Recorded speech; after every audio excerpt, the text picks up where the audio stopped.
Hey y'all, it's Jeannie with Repurposed Dreams. Still up in the Canyon Lake area. Loopy River flows down from the Kerrville area in the Texas Hill Country, meanders its way down through several towns, and ends up in the canyon kind of gorge. If you built a dam back in the 60s and made this amazing lake, the United States Army Corps of Engineers. It makes just this amazingly beautiful place. And this has been my home.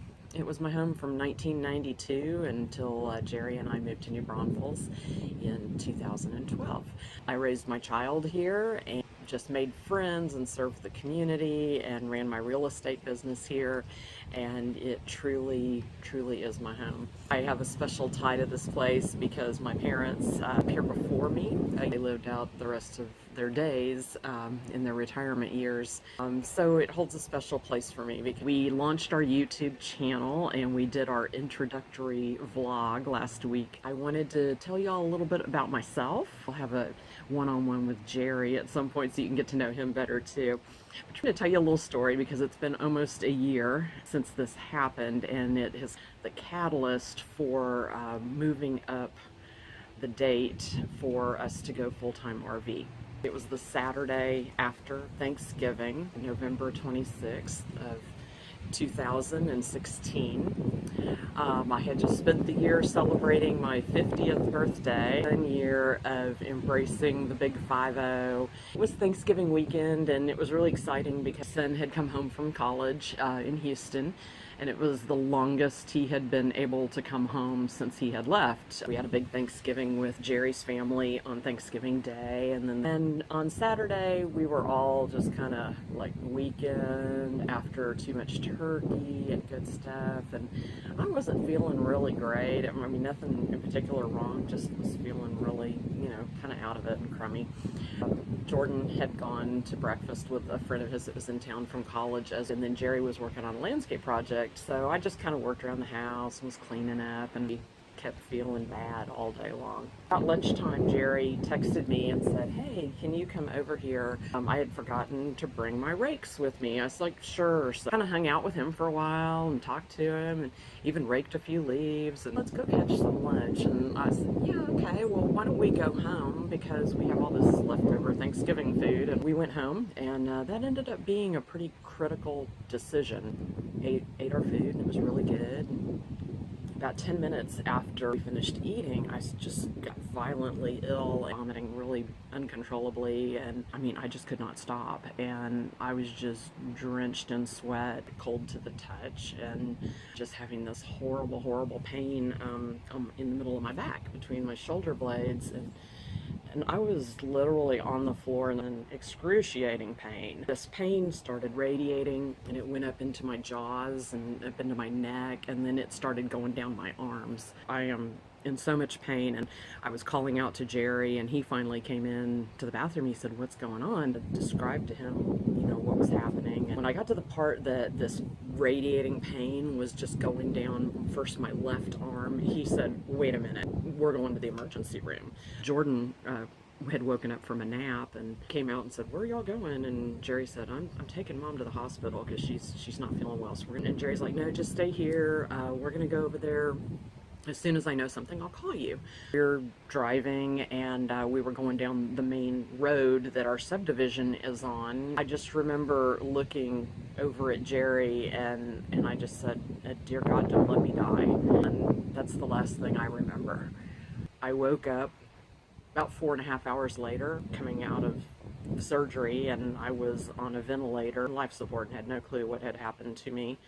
I have no recollection of what happened during those 4.5 hours of my life. Some have said you probably don't want to remember. It was pretty ugly and pretty traumatic. Events as they've been told to me are that I suffered a cardiac arrest in the car and stopped breathing. I was literally dead in the seat next to Jerry. It was gray and not breathing, and my lips were blue, and I was dead. He was absolutely in a panic. driving like Ricky Bobby from Talladega Nights. When you get to that hospital, I mean, he could see it because we kind of live in the edge of town, so there's cornfields, and you can literally look across the cornfields and see the hospital. To get me to the emergency room as quickly as possible because he knew something really bad was happening to me. Decided at the last minute to pull up into the ambulance bay. There was a nurse on break. Jerry jumped out and said, "My wife's not breathing." A guy jumped up and ran over, and he opened the door and said my arm just fell out and was limp, and that the guy grabbed my arm and said, "No pulse." He said, just all hell broke loose, that, you know, people came running from every direction. They came out with a gurney and dragged me out of the car, threw me up onto the gurney. He said it was all kind of brutal, but, you know, if you got to save my life, whatever it takes. You know, nurse jumped up on top of my chest and started doing chest compressions, and like, you know, an episode of, you know, Grey's Anatomy or something. They don't do the paddles at this particular hospital. They put these patches on your chest to shock you, and they started shocking me, and for about 30 minutes the doctor came out and told Jerry, and then Jordan, my son, Jerry had called him and told him it's really bad, you need to come now. And I was in the middle of having a massive heart attack. They were going to have to keep shocking me to keep me alive. They were both really terrified and just did not know what to do. I was in a really bad situation, and that I might not make it. Finally got me out of the heart attack, got my pulse back. They put me on a vent. The doctor came out and said, "Well, here's the thing, he needs a stent. She has 100% blockage in her RCV. It's the main artery that goes into the right-hand side of the heart, and it is completely shut off." They said, "Here's the problem, we don't have a cardiac cath lab. Going to have to transport her to Christus Santa Rosa, the other hospital in town." I really wasn't in a position to be transported. I was really just teetering on the brink of life and death. To a good place, and they knew where I needed to be and what needed to be done. I needed a stent, an angioplasty, and then a cardiac stent put in to open up that artery and save my life. They told him, "Here's what's going to happen next. We are going to put her in an ambulance, and we're going to head to Christus Santa Rosa. Do not try to keep up with us or follow us. Just, you know, we are going to be full out 90 miles an hour with the sirens going, because every minute counts. If she's going to live, you know, we have to be fast about this, because, you know, time is not her friend right now." Said, "And if she makes it over there, then we're going to send her straight into surgery and do the stent placement." He was going, "What do you mean? I mean, if, let's rewind a minute. If she makes it?" And they basically said, yeah, the chances of her making it alive over there to even have the procedure are pretty slim. We're just going to be honest with you. This is not a good situation. They put me in the ambulance and took me over there. Husband and son went over and were waiting alone, you know, in the waiting room for them to come out and find out if I had made it, because at that point they didn't even know if I made the trip over there or if I would survive the procedure. So the doctor came out and said she made it. She made it through the procedure, and it went really well. And barring anything crazy happening, we expect her to make a full recovery. And they were pretty much completely relieved but freaked out at the same time. The surgeon that did the procedure, he said to them, "She must have one incredible will to live and a lot of fight, because by all medical standards, she should not be alive right now. And we have no explanation for why she's here." They said, "Yeah, if you knew Mom, you'd know that's true. She's pretty tough." Back from their point of view to my point of view, this is where I actually start regaining some memory. Remember waking up in the cath lab, really still have no recollection of what happened to me, any idea. I knew that I was in a lot of pain. I couldn't breathe because I had a tube down my throat, helping me breathe, and so I was fighting the vent, because I'm a tough chick like that. So they took it out. There was this one nurse, and she was stroking my hair and was telling me that everything was going to be okay and that I was fine and to relax and it would be okay. She just had the sweetest, most gentle voice. They put me on this gurney, and they started wheeling me down the hallway, and I looked up, and all of a sudden there was Jerry And I looked the other way, and there was our pastor was praying for me. I didn't understand the terror on everyone's faces. Of course, everybody had this really like nervous, freaked out look. So I'm like, well, I don't know what's going on with me and what I've just been through, but evidently it was kind of bad because these people look really wigged out. For being in an elevator, we were going into ICU, and all of a sudden I realized we were in ICU at Christus because Jerry's mom had been in there and his brother had been in there a couple years before. I thought, wow, why am I in ICU? I mean, you have to be like in really bad shape to be in ICU. I mean, my experiences with hospitals like an overnight stay, you know, if that. ICU doesn't happen to Jeannie. Well, evidently in this case it does. So I've so many tubes and wires and IVs. I was on like 5 IVs. I mean, I was so wired and tubed up, it was ridiculous. I looked like somebody's science fair project.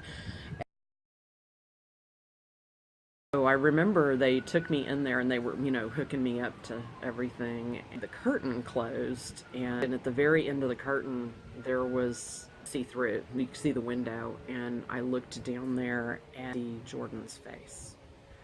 He was crying, and he had the most terrified look on his face. I promised myself I wasn't going to get emotional and cry here, but I saw his face. If my child looks this afraid, it must be bad. I knew I had to let him know that I was okay. It took every ounce of energy that I had. I raised my hand and waved at him. This look of relief just washed over him. Okay, I'm back. Had to pull myself together there. At that time they opened the curtain and they let everybody come in, and Jerry came in and stood on one side of me, and Jordan stood on the other side of me and grabbed my other hand, and they were both just tears in their eyes and to mouth, you know, what happened? I said, baby, you had a massive heart attack and you died in the car. Spent the next 4 days in intensive care. Had a couple of setbacks, and AV that blew out my vein, and so eventually I got moved to the telemetry floor. Got my first shower in 4 days. You know, when you're talking about going full-time RV, they're going, oh, you know, but that little shower, toilets, and well, we're going to get a composting toilet, and the RV we've selected actually has a full-size shower. Are you kidding me? Until you've spent 4 days in ICU and not been able to bathe, and your hair is like super ratchet because, well, basically you threw up in it, you like just want to be able to go to the bathroom by yourself without assistance. I'm sorry, but I think RV life is going to be pretty luxurious. But I went home a week later, and of course ended up in the hospital 2 days later, having kind of this radiating feeling in my chest, and Jerry called 911, and I got to go for another ambulance ride. Although, but what was really cool was the lead paramedic on my team that came to get me that night was actually the guy that transported me. I had the heart attack. He looked at me and he goes, I am so grateful to see you alive. And I shed some light on the gravity of the situation, where one of the first things that Jerry said to me after I kind of got my act together in ICU and was more aware of what was going on and was off the oxygen and all that kind of thing, was he looked at me and he said, baby, he said, let's just sell it all and go now. I'm still trying to get my head wrapped around this thing I've just been through. The thought of selling all my stuff and driving off into the sunset in an RV right now at this particular moment in time is just something that, the enormity of that is not something I can get my head around.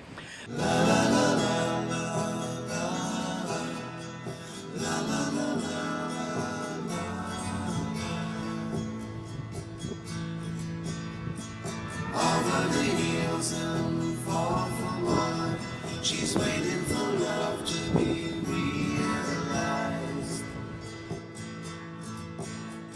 I'll send her the heart covered as a gift, and hope that you'll take